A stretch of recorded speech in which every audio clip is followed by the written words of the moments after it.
चकसियम से इस वक्त सारे लोग मीडिया तक ये आवाज़ पहुंचाना चाहते हैं, क्योंकि ये जलालपुर की सबसे ज़्यादा इग्नोर्ड एरियाज़ में शुमार हो रहा है, जिसका हर घर, जिन्होंने सारी सारी ज़िंदगी लगा के एक एक घर बनाया है, ना उनके पास इस वक्त छत है, ना उनके बच्चों के पास दवाई है, ना उनके पास खाने के लिए खुश्क राशन है।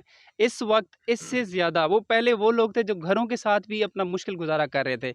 आज उनके पास घर नहीं है, दवाई नहीं है, खाने को चीज़ें नहीं है। ये लोग खुलों में ऐसे बैठे हुए हैं जैसे कोई ना कोई उनकी हुकूमत पहुंच रही है, ना कोई फलाही इदारे पहुंच रहे हैं। हमारी सिर्फ रिक्वेस्ट है कि जो फलाही इदारे हैं यहाँ तक पहुँचें। चक असीएम परमट रोड लोधरा साइड पे लगता है, ये वाला इलाका इंतहाई इग्नोर्ड है। इंतहाई गरीब लोग यहाँ रह रहे हैं जो कि इतने ज़्यादा डिप्रेस्ड हैं। आप इस पे विजुअल्स वगैरह भी दिखाएंगे, आप देख रहे होंगे इस तरह के हालात वगैरह।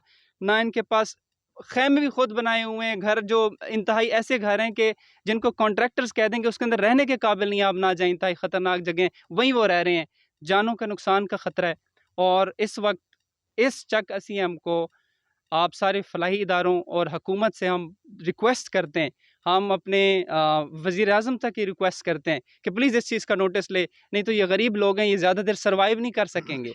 बहुत मुश्किल हालात में इस वक्त लोग मौजूद हैं।